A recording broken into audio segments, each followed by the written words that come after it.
transaction po, napakabilis po ng aming transaction na approve naman siya kagad. Then tinatrabaho talaga ni Ma'am Jinky. Sa freebies, kompleto po siya. Kung ano po yung napag-usapan, binigay po siya.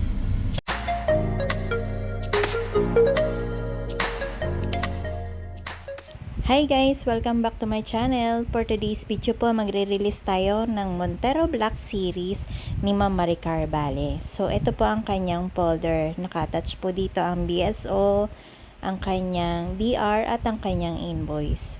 So, photocopy na po natin ang mga requirements na ipapasa natin sa finance para makakuha po tayo ng documents na pipirmahan ni client. So, nakatouch din dito ang Siemens book ni Sir at ang kanyang kontrata. Ayan po. So, ayan guys, ready na tayo mag-release ng unit ni Ma'am Maricar Vale, ang Montero Black Series. Balikan ko po kayo ulit guys. Bye! Ayan guys, welcome na po natin si Ma'am Maricar sa ating branch.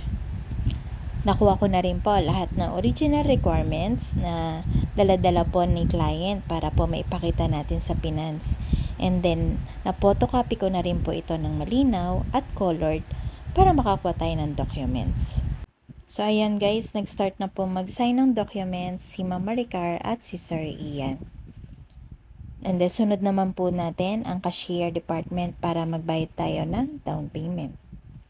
Ayan guys, dito na po tayo sa finance department. Chine-check na po isa-isa ng ating finance ang requirements, documents na pinirmahan po ni client. Let's go po. Yan guys, turn over na po natin ang unit ni Ma'am Maricar, ang Montero Black Series Jet Black Mica. Yan guys, si client po, ulitin ko, siya po ay Tagaliano, Caloocan. And then, housewife. Ang asawa niya po ay isang seaman. Nakabakasyon po siya dito sa Pilipinas. So, dalawa po silang nag-sign po ng documents. Under po ng video ang kanyang approval. Turn over na po natin sa kanyang unit po. Congratulations po, Ma'am Maricar Vale. At para po sa kanyang asawa din.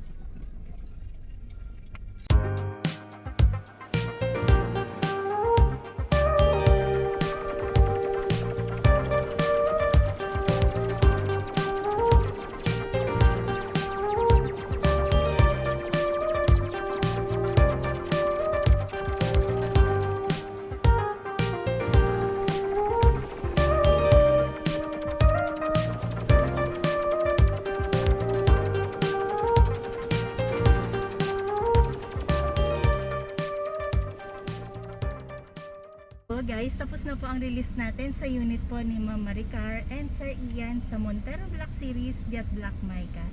So, kunin po natin ang testimony po nila, Ma'am at Sir, sa unit na na-avail nila.